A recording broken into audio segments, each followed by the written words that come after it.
In this short video, we're going to show you a simple way on how you can find deleted apps on your iPhone with just a couple of simple steps, and it's connected with your Apple ID. So if you need to find an application which you've deleted a couple of weeks or even years ago, and even apps which you've deleted on a previous iPhone which you had before this one, then you want to follow my steps.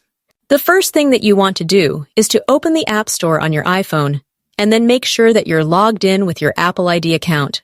This is important because we will use the Apple ID in order to find our deleted apps, and I'm already logged in, so the next step is to tap on your profile picture at the top right corner of the screen, which is then going to open another menu in your App Store with some account information, and you can see your Apple ID name at the top, as well as some options right below it.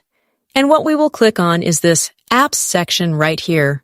The Apps section is going to show you a list of all the applications which you've downloaded and installed with this specific Apple ID account. But if you want to find and see the deleted apps, then you'll want to go over to the other section, which is this Not on this iPhone option right here. This is going to show you a list of all the applications which are not on this iPhone. Maybe they're installed on your other iPhone, iPad, or other iOS device, which use the same Apple ID as this device. But you will also be able to see applications which you've deleted from this iPhone, or an iPhone which you've had and used before this one. For example, maybe I've deleted Spotify from a previous iPhone which I've used 3 years ago, but I can see it on this list.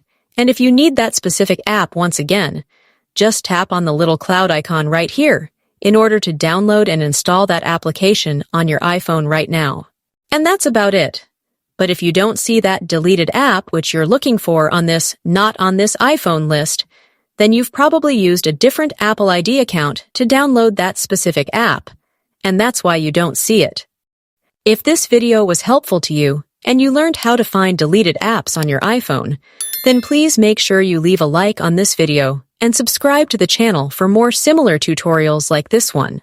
Thanks for watching!